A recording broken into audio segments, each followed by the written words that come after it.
துப்பாக்கிச் சூட்டில் இலக்காயிட்டார் என்று சொல்லப்பட்ட பிறகே அவர் இறந்து விட்டார் என்று வைத்தியசாலை நிர்வாகம் அறிவித்தாலும் கூட இந்த போலீஸ் ஊடக பிரிவு அதில் பிறகு இன்று அதிகாலை அளவில் அவர் இறந்து விட்டார் என்கின்ற செய்தி முன்னை நாட்களில் நடந்த கொலைகள் சம்பந்தமாக இந்த டான் பிரியதாசவை சம்பந்தப்படுத்தி பல செய்திகள் வந்திருக்கின்றன. பார்த்தீங்கன்னா இந்த அன்ட்ரோ மாரசநாயக்கனுடைய ஆட்சியில் தொடர்ந்தும் இப்படியான குற்றச்சம்பவங்கள் நடந்த வண்ணமே இருக்கின்றன. விடுதலை புலிகள் அமைப்பினுடைய அங்கே இருந்தது.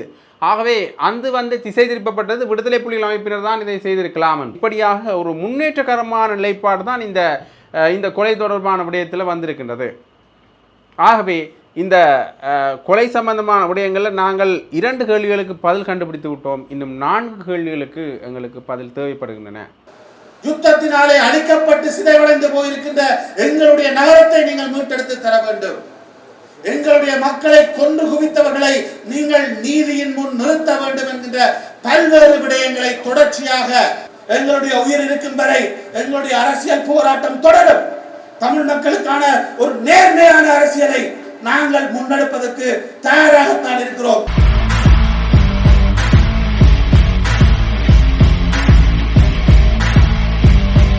ஜெஃப்னாபடியின் சொந்தங்களுக்கு வணக்கம். இந்த ஆண்ட்ரோ மாரசநாயக்க ஆட்சி பீடம் ஏறினா பிறகு பல சம்பவங்கள் நடந்திருந்தது. குறிப்பாக இந்த குற்ற சம்பவங்கள் தொடர்பாக அவர் மேலே தொடர்ந்துமே விமர்சனங்கள் முன்வைக்கப்பட்டு கொண்டே இருக்கின்றன. அதில் குறிப்பாக இந்த கனேமுள்ள சஞ்சீவ் நீதிமன்ற படுகொலையில் இருந்து அதற்கு பிறகாக நடந்த துப்பாக்கிச்சூட்டு சம்பவங்கள் மற்றும் துப்பாக்கிச்சூட்டு படுகொலைகள் என்று பல தொடர்ந்த வண்ணமே இருக்கின்றன. அதில் இப்போ வந்திருக்கிற பேர் என்று பார்த்தீங்கன்னா டான் பிரியதாசன். இந்த டான் பிரியதாஸ் அவர்கள் துப்பாக்கிச் சூட்டில் இலக்காயிட்டார் என்று சொல்லப்பட்ட பிறகே அவர் இறந்து விட்டார் என்று வைத்தியசாலை நிர்வாகம் அறிவித்தாலும் கூட இந்த போலீஸ் ஊடக பிரிவு அதில் ஒரு நிலைத்த செய்தியை அல்லது நிலைத்த தகவலை மக்களுக்கு கொடுக்கல என்ற ஒரு விமர்சனமும் முன்வைக்கப்பட்டிருந்தது. பிறகு இன்று அதிகாலை அளவில் அவர் இறந்து விட்டார் என்கின்ற செய்தி உறுதிப்படுத்தப்பட்டிருந்தது. இது ஒரு பக்கம் இருக்க, இந்த டான் பிரியதாஸ் தொடர்பான பல தகவல்கள் வெளியாகிய வண்ணமே இருக்கின்றன. குறிப்பாக முன்னை நாட்களில் நடந்த கொலைகள் சம்பந்தமாக இந்த டான் பிரியதாஸை சம்பந்தப்படுத்தி பல செய்திகள் வந்திருக்கின்றன. குறிப்பாக அண்மையில் நடந்த தந்தை, அது மட்டும் இல்லாமல் அவருடைய பிள்ளைகளையும் கொலை செய்யப்பட்டிருப்பார்கள். அந்த கொலை சம்பந்தமாக நாமல் ராஜபக்ச ஏற்கனவே தொடர்படுத்தியிருப்பார். நாமல் ராஜபக்சனுடைய சகாதான் அந்த கொலையை செய்தார். அதே மாதிரி டான் பிரியதாசவுக்கும் நாமல் ராஜபக்ச அவர்களுக்கும் முன்னை நாட்களில் தொடர்பு இருந்ததாகவும் இப்போ டான் பிரியதாசவை கொலை செய்ததும் அவருடைய சகாவாக இருக்கலாம் என்றும் ஊகிக்கப்படுகின்றது. அது மட்டுமில்லாமல் பிள்ளையான் கைது செய்யப்பட்டிருக்கின்ற இந்த நேரத்தில் பலர் இவ்வாறு இந்த சம்பவங்கள் தொடர்ந்து இடம்பெற்று கொண்டிருக்கிறபடியினால் அந்த பிள்ளையானுடைய கைது தொடர்பிலையும் இவர்களுக்கும் சம்பந்தம் இருக்கலாம் என்கின்ற தகவலும் வெளியாகப்படுகின்றது. உதாரணமாக உங்களுக்கு தெரியும், பிள்ளையான் மேலே சுமத்துற குற்றச்சாட்டு என்று பார்த்தீங்கன்னா பல பாதாள உளவு குழுக்களுக்கு தலைமை தாங்கியோர் மற்றும் பல பாதாள உலக குழுக்களை கட்டிமைத்தவர் என்று அவர் தொடர்ந்துமே விமர்சனங்கள் முன்வைக்கப்பட்டு கொண்டே இருக்கின்றன. ஆகவே அந்த விமர்சனங்களின் அடிப்படையில் இவரும் அந்த பின்னணியில் வளராம் என்கின்ற தகவலும் வெளியாக இருக்கின்றது. இவர் மேலே ஏற்கனவே விமர்சனங்கள் முன்வைக்கப்பட்டு கொண்டே இருக்கின்றன. இருந்தாலும் கூட அந்த விமர்சனங்கள் அனைத்துக்கும் பதில் கூறுகிற வகையில் பொதுஜன பெரமுனையினுடைய உறுப்பினர் சட்டத்தண்ணி மனோஜ் கமகே அவர்கள் ஒரு முக்கியமான விடயத்தை சொல்லியிருக்கார். என்ன விடயம் என்று பார்த்தீங்கன்னா, இந்த ஆண்ட்ரோ மாரசநாயக்கனுடைய ஆட்சியில் தொடர்ந்தும் இப்படியான குற்றச்சம்பவங்கள் நடந்த வண்ணமே இருக்கின்றன. இந்த 1980 காலப்பகுதியிலேயும் இதே சம்பவங்கள் நடந்தது. பிரேமதாஸ் ஆட்சியில் அரசு சிலரை மௌனமாக்கி கொண்டே இருந்தது. அதே மாதிரி தான் இப்போ தேசிய மக்கள் சக்தி சிலரை மௌனமாக்குகின்றதா என்கின்ற கேள்வி எழுகின்றது. கனேமுள்ள சஞ்சீவ் என்ற படுகொலை நடந்தது. அதற்கான செவ்வந்தி இன்னுமே கண்டுபிடிக்கப்படவில்லை. தேசபந்து தென்னக்கோன் தப்பியோடி இருந்தார். பிறகு அவராய் சரணடைந்தார். என்ன நிகழ்ச்சிகள் என்ற அடிப்படையில் இவையெல்லாம் நடக்குது என்கின்ற கேள்வி இப்போ எழுது என்று மனோஜ் கமகே அவர்கள் கூறியிருக்கின்றார். அது மட்டுமில்லாமல் இப்போ கொலை செய்யப்பட்ட டான் பிரியதாஸ் தொடர்பாக பல தகவல்கள் வழியாக இருக்கின்றது. அவர் எந்த ஒரு பாதாள உலக குழுக்களையும் சேரவில்லை. அவர் ஒரு நல்ல மனிதர். அது மட்டும் இல்லாமல் அவர் கொலை செய்யப்பட்டது அரசியல் பின்புலமாக இருக்கலாம். உங்களுக்கு தெரியும், பொதுஜன பெரமுனருடைய வேட்பாளராக அவர் இந்த முறை போட்டியிடுகின்றார். ஆகவே அவர் கொலை செய்யப்பட்டது அரசியல் பின்புலத்தில் நடந்த ஒரு விடயம்தான் என்று மனோஜ் கமகே அவர்கள் குறிப்பிட்டிருக்கிறார். ஆகவே இப்படியாக இந்த டான் பிரியதாசோட கொலை சம்பந்தமான ஒரு நீட்சி போக்கு தொடர்ந்துமே இருந்த வண்ணமே இருக்கின்றன. இனி வருகின்ற காலங்களில் தான் இந்த கனேமுள்ள சஞ்சீவ் என்ற பின்புலங்கள் தொடர்ந்து வெளிவந்த வண்ணமே இருந்தன. அவருடைய படுகொலை சம்பந்தமாக பின்புலங்கள் வெளிவந்த வண்ணமே இருந்தன. அந்த வகையில் இவருடைய படுகொலை சம்பந்தமாகவும் சில விடயங்கள் வெளிவருமா? ஏனென்றா சிசிடிவி காட்சிகளில் கூட அந்த வெளிப்புறத்தில் நடந்த விடயங்கள்லாம் குறிப்பிடப்பட்டிருக்கின்றன தவிர உள்ளே என்ன நடந்த விடயங்கள் இன்னுமே தெளிவாக காட்டப்படவில்லை.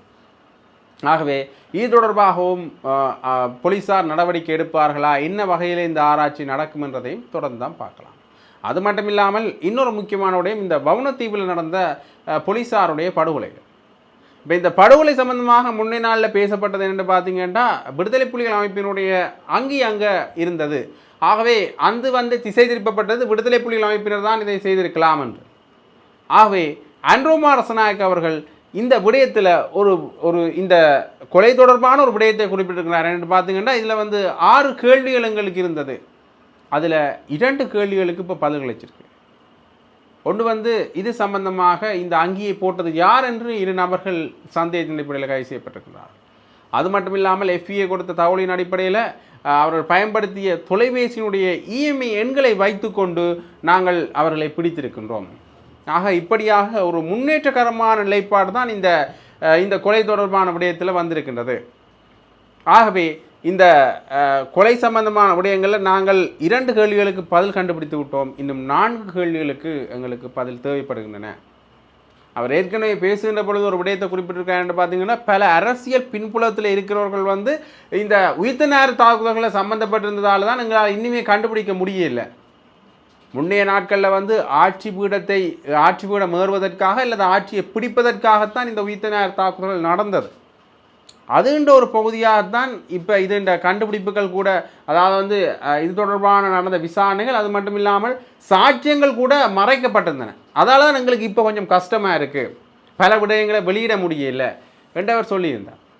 ஆனால் இவர்களுமே சாட்டு சொல்கின்ற ஒரு அரசியலை தான் நடத்துகின்றார்கள் என்கின்ற விமர்சனமும் முன்வைக்கப்பட்டிருந்தது இந்த உயிர்த்த நேர தாக்குதல் தொடர்பாக இந்த ஆளும் கட்சி மேல். ஆகவே அவர்களும் தங்களுடைய விசாரணைகள் அதில் தொடர்பான கிடைத்த தகவல்களை வெளியிட்ட வண்ணமே இருக்கின்றார்கள். ஆனால் முன்னைய அரசாங்கங்களை விட ஓரளவுக்கு இந்த தேசிய மக்கள் சக்தி அரசாங்கம் ஒரு உயிர்த்த நேர தாக்குதல் தொடர்பான ஒரு நிலைத்த அல்லது ஒரு சரியான நிலைப்பாட்டில் போய்கொண்டிருக்கின்றது என்று அரசியல் ஆய்வாளர்களும் தங்களுடைய விமர்சனத்தை கூறிக்கொண்டிருக்கிறார்கள். பார்க்கலாம் தொடர்ந்துமே என்ன விடயம் பெறுது. ஆனால் ஆண்ட்ரோமா ரசநாயக் அவர்கள் சொன்னது போல உயிர்த்த நேர தாக்குதல் தொடர்பான விடயத்தை இது ஏப்ரல் 21ஆம் தேதிக்கு முன்னர் பிரதான சூத்திரதாரிகளை நான் வெளியிடுவேன் என்று சொல்லியிருந்தார், அல்லது கைது செய்வேன் என்று சொல்லியிருந்தார். ஆனால் எதுவுமே நடக்கவில்லை. அடுத்ததாக இன்னொரு முக்கியமான விடயத்தையும் பார்க்கணும்னு பார்த்தீங்கன்னா நலிந்த தேச அவர்கள் ஒரு விடயத்தை குறிப்பிட்டிருக்கிறார்டா, இந்த குறிப்பிட்ட நபர்களை நாங்கள் விசாரணை செய்து கொண்டிருக்கிறோம். அதில் குறிப்பாக அசாத் மௌலானாவை இங்கு கொண்டு விசாரிப்பதற்கான நடவடிக்கைகளும் மேற்கொள்ளப்பட்டிருக்கின்றது என்று அவர் சொல்லியிருக்கிறார். ஆகவே அசாத் மௌலானா இங்கே கொண்டு வரப்படுவாரா இருந்தால் பிள்ளையானவர்கள் உயிர்த்த நேர தாக்குதல்கள் சம்பந்தப்பட்ட தொடர்பான விடயங்கள் வெளியில் வரும். ஆகவே அது தொடர்பாக மீண்டும் பிள்ளையானோட விசாரணை நடத்தப்படும். ஆகவே ஒரு பெரிய ஒரு விரிவடைவதற்கான வாய்ப்புகள் இருக்குது. உயிர்த்த நேர தாக்குதல் தொடர்பான விடயங்கள் விரிவடைவதற்கான வாய்ப்புகளும் இதில் காணப்படுகின்றது. அது மட்டும் இல்லாமல் சாரதி அவர்கள் ஒத்துக்கொண்டிருக்கிறார். பிள்ளையாருடைய சாரதி கைது செய்யப்பட்டிருந்தால் அதை நாங்கள் முந்தைய காணொலியை கொடுத்திருப்போம். அந்த சாரதி அவர்கள் சில விடயங்களை ஒப்புக்கொண்டிருக்கின்றார். அதில் குறிப்பாக சாரதி என்ன விடயத்தை சொல்லியிருக்கிறார் என்றால், இந்த பேராசிரியர் துணைவேந்தர் பேராசிரியர் ரவீந்திரன் நாத் அவர்களுடைய இந்த கொலையை நாங்கள் தான் செய்தோம், அதாவது பிள்ளையான் குழுவினர்கள் தான் செய்தார்கள் என்கின்ற விடயத்தை அவர் ஒத்துக்கொண்டிருக்கின்றார். அது மட்டும் இல்லாமல் எந்த இடத்தில் அந்த கொலை நடந்தது என்ற இடத்தையும் வெளியிட்டிருக்கின்றார். ஆகவே குற்றப்புலனாய்வு திணைக்களத்தினர் அந்த இடத்தை ஆய்வு செய்கிற நடவடிக்கைகளிலேயும் ஈடுபட்டிருக்கின்றனர். தொடர்ந்து பார்க்கலாம் என்ன ஒரு முன்னேற்றகரமான விடயங்கள் இதில் வருது என்பதை. இப்படியாக இந்த வன்முறை சம்பவங்கள், கொலை சம்பவங்கள் தொடர்பான செய்திகள் ஒரு பக்கம் இருக்க, இந்த அரசியல் தேர்தல் கள நிலைப்பாட்டில் மணி அணியினர் தங்களுடைய வேட்பாளர்கள் அறிமுக நிகழ்வு நடத்தியிருந்தார்கள். அதில் பல விடயங்களை மணிவண்ணன் அவர்கள் குறிப்பிட்டிருந்தார்.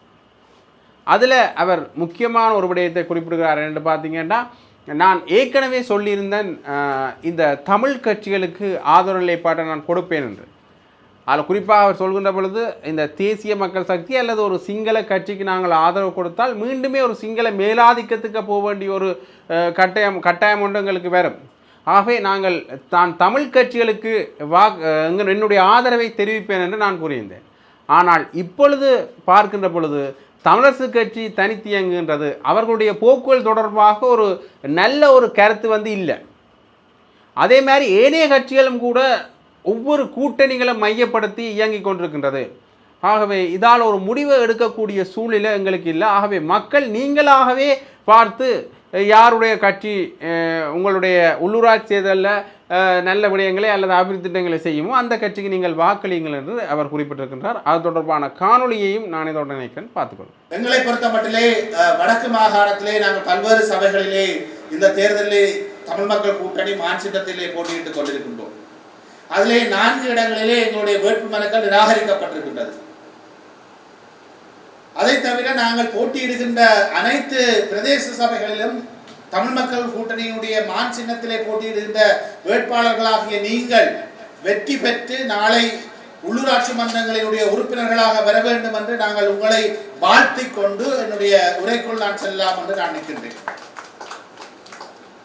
நாங்கள் போட்டியிடாத சபைகளிலும் கூட யார் வரக்கூடாது என்பது தொடர்பாக எங்களுடைய கட்சியுடைய செயலாளர் நாயகம் அவர்களும் எங்களுடைய பார்த்திபன் அவர்களும் தெளிவாக சொல்லி இருக்கின்றார். நாங்கள் இந்த தேர்தலிலே நிச்சயமாக வெல்லப்பட வேண்டியவர்கள் என்பதற்கு பல்வேறு காரணங்களை சொல்ல முடியும். அதிலே மிக குறிப்பாக நாங்கள் சொல்லுகின்ற காரணம், யாழ்ப்பாணம் மாநகர சபையை நாங்கள் கடந்த காலங்களிலே ஆட்சி செய்து மிகச் சிறப்பாக ஆட்சி செய்த ஒரு தரப்பு இன்று வடக்கு கிழக்கிலே இருக்கக்கூடிய உள்ளூராட்சி மன்றங்களிலே தலை சிறந்த அல்லது தலையாய உள்ளூராட்சி மன்றம் என்று சொன்னால் அது யாழ்ப்பாண மாநகர சபை.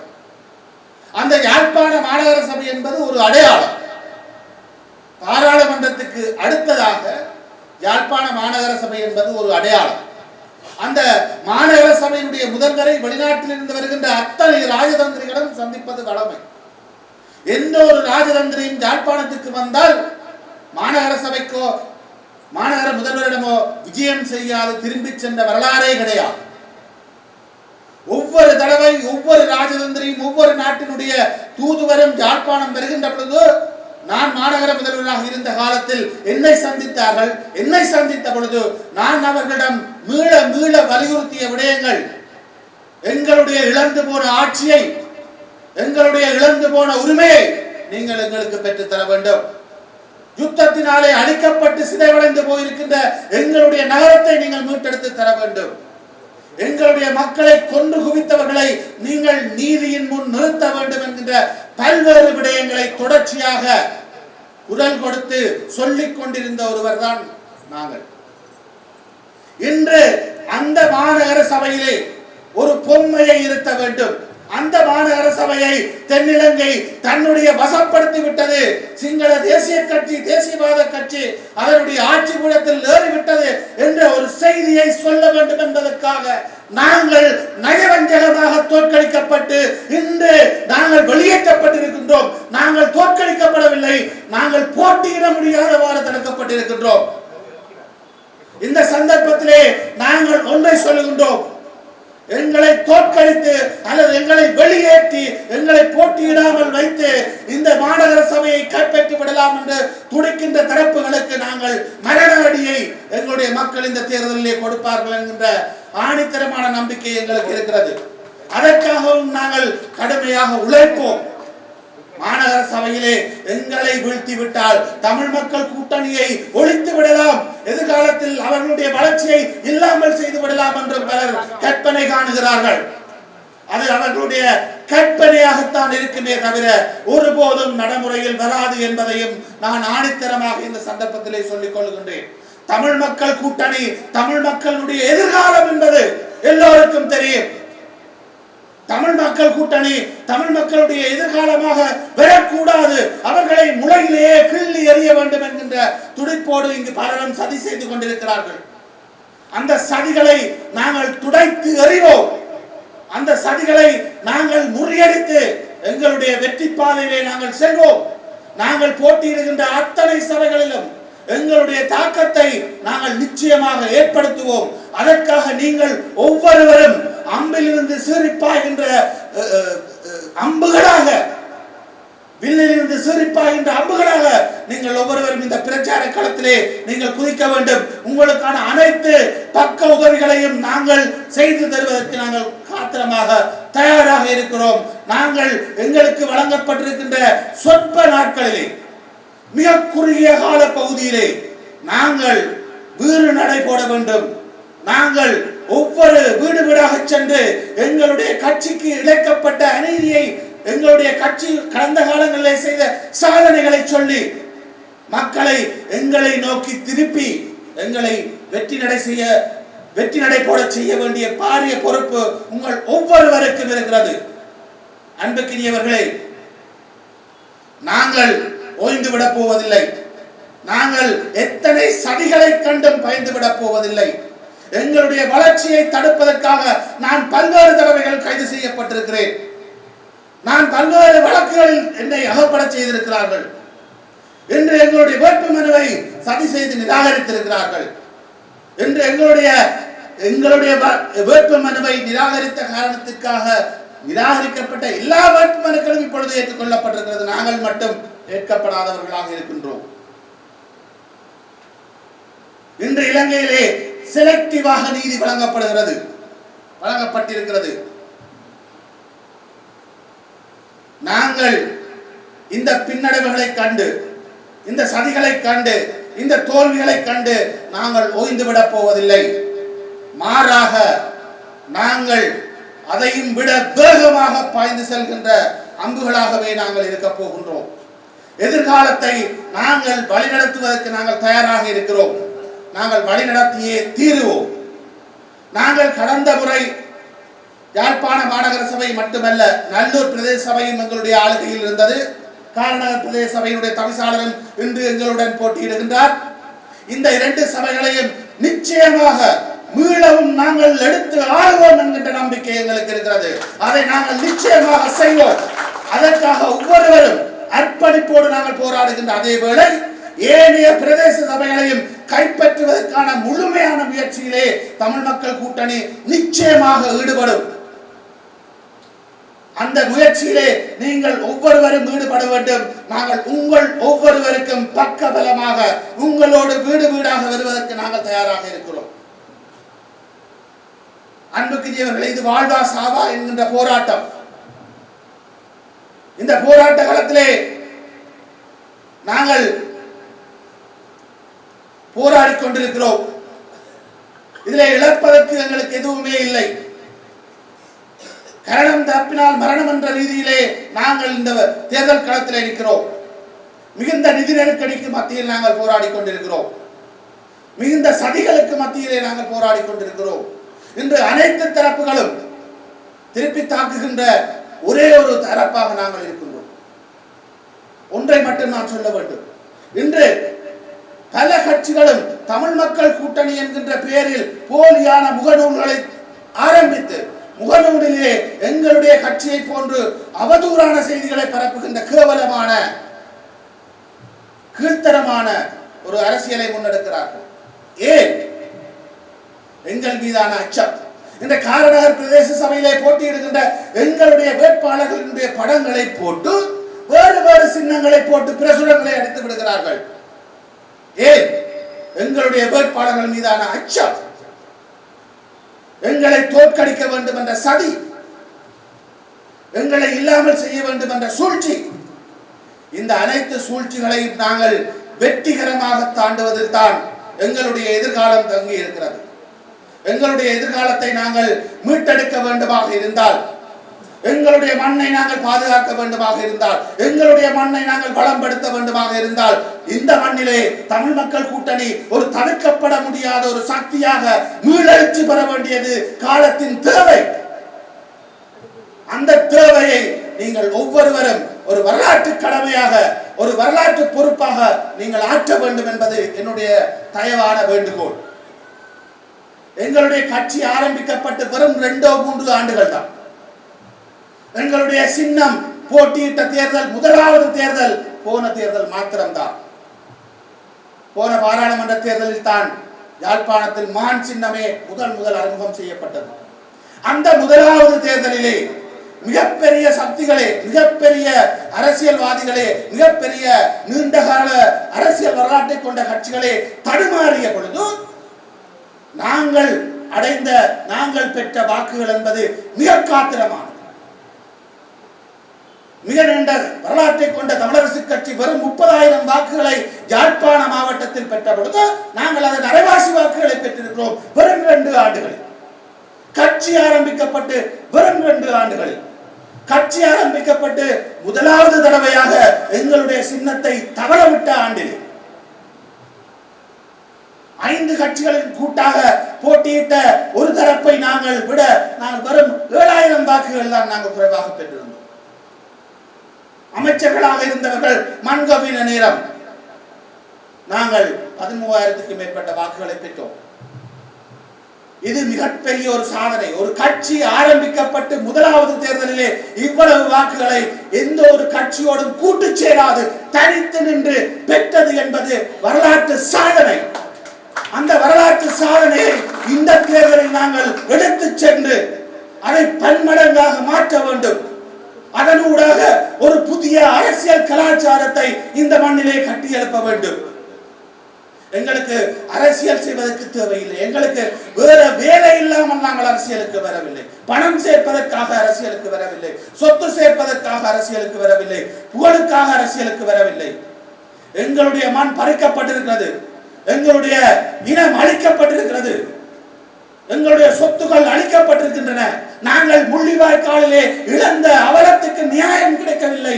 அதற்காக நாங்கள் போராடுகின்ற ஒரு அமைப்பாகத்தான் நாங்கள் எங்களுடைய அரசியலை விரித்திருக்கிறோம், தரித்துக் கொண்டிருக்கிறோம்.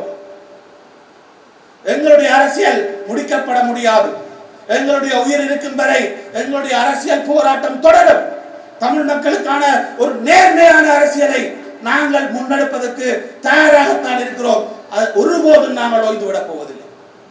தமிழ் மக்களை அரசியல் ரீதியாக பலப்படுத்த வேண்டும். தமிழ் மக்களை நேர்மையாக வழிநடத்த வேண்டும். ஒரு ஊழலற்ற ஒரு சமுதாயத்தை, நேர்த்தியான சமுதாயத்தை கட்டமைக்க வேண்டும். எவ்வாறு இந்த விடுதலை போராட்டம் தமிழ் மக்களுக்கான கட்டமைப்புகளை வைத்து தமிழ் மக்களை வழிநடத்தி இருந்ததோ, ஆயுதமற்ற ரீதியிலே தமிழ் மக்களை கட்டமைப்பு ரீதியாக மாற்றி அமைத்து தமிழ் மக்களை வழிகாட்ட வேண்டிய பாரிய பொறுப்பு எங்களுக்கு இருக்கிறது. அதை நாங்கள் செய்துதான் தீருவோம். அதை எவராலும் தடுக்க முடியாது. அந்த பயணத்திலே நீங்கள் ஒவ்வொருவரும் எங்களுடைய மக்களுடைய வாழ்வியலை கட்டி எழுப்புவதற்கும் எங்களுடைய இழந்து போன உரிமைகளை வென்றெடுப்பதற்கும் நீங்கள் ஒவ்வொருவரும் எங்களோடு அணிதிரளுங்கள், எங்களோடு வீறு நடை போடுங்கள். எங்களுடைய எதிர்கால அரசியலை, எங்களுடைய எதிர்கால சந்ததியை நாங்கள் வழிநடத்துகின்ற ஒரு தரப்பாக இந்த மண்ணிலே நாங்கள் தோற்றம் பெற்றிருக்கிறோம். இந்த மண்ணிலே நாங்கள் நாளை மாபெரும் சக்தியாக மாறுவோம். அந்த நம்பிக்கை எங்களுக்கு இருக்கிறது. அந்த நம்பிக்கையோடு நீங்கள் ஒவ்வொருவரும் எங்களோடு இணைந்து போராடுவதற்கு தயாராக இருங்கள் என்ற ஒரு அறைகூவலையும் ஒரு வேண்டுகோளையும் இந்த சந்தர்ப்பத்திலே நான் விடுத்துக்கொண்டு என்னுடைய சிறிய உரையை நான் முடித்துக் கொள்கின்றேன். அன்புக்கினியவர்களே, உங்களை மே மாதம் 7ஆம் தேதி தமிழ் மக்கள் கூட்டணியினுடைய வெற்றி பெற்ற பிரதேச சபை உறுப்பினர்களாக பார்ப்பதற்கு நான் ஆசைப்படுகின்றேன். அந்த வெற்றி கனியை நீங்கள் எங்களுக்கு தர வேண்டும். அந்த வெற்றியை வைத்து நாங்கள் எங்களுடைய அழிந்து போன எங்களுடைய சமுதாயத்துக்கு, இழந்து போன எங்களுடைய மக்களுக்கு சேவையாற்றுவதற்கான ஒரு பொன்னான சந்தர்ப்பமாக நாங்கள் கொள்ள வேண்டும். அனுரகுமார திசாநாயக்க அவர்கள் ஒன்றை சொல்லி இருக்கிறார். இறுதியாக அதை சொல்லிவிட்டு நான் அமர்கிறேன். தனது கட்சிக்கு வாக்களிக்காவிட்டால் இந்த பிரதேசத்தை அபிவிருத்தி செய்ய தாங்கள் நிதி ஒதுக்குவதற்கு 10 தடவை சிந்திக்க வேண்டும் என்று சொல்லி இருக்கிறார். நீ ஏனப்பா 10 தடவை சிந்திக்கிற? நீ சிந்திக்கவே வேண்டாம். இந்த நிதி எங்களுக்கு வேண்டாம். யாழ்ப்பாண மாநகர சபை 2 வருஷம், நல்லூர் பிரதேச சபை 2 வருஷம் நாங்கள் ஆட்சி செய்த பொழுது ஒரு துளி, ஒரு சதம் நிதி கூட மத்திய அரசாங்கம் எங்களுக்கு தரவில்லை. எங்களுடைய தமிழ் டயஸ்போரா, எங்களுடைய தமிழ் நல்லுள்ளங்கள், எங்களுடைய சபையுடைய சொந்த நிதியில் தான் நாங்கள் அந்த அபிவிருத்திகளை செய்திருக்கிறோம். நாங்கள் ஊழலற்ற ஆட்சியை செய்திருக்கிறோம். வெளிநாடுகளில் இருந்த புலம்பெயர் தமிழ் மக்களுடைய உதவியோடு நாங்கள் எங்களுடைய தேசத்தை நிர்மாணித்திருக்கிறோம். இந்த சந்தர்ப்பத்திலும் சொல்லுகிறோம், உங்களுடைய நிதி எங்களுக்கு தேவை கிடையாது. உங்களுடைய அச்சுறுத்தல்களை எங்கள் மீது நீங்கள் காட்டாதீர்கள். உங்களுடைய நிதி எதையும் பெறாமல் தான் ஐயா 30 ஆண்டுகளாக இந்த மண்ணிலே நாங்கள் ஒரு தனி அரசை, நிழல் அரசை தமிழ் மக்கள் நடத்தினார்கள் என்பதை உங்களுக்கு நாங்கள் நினைவூட்டிக் கொள்ள விரும்புகிறோம். அதை நீங்கள் மறந்து விடாதீர்கள்.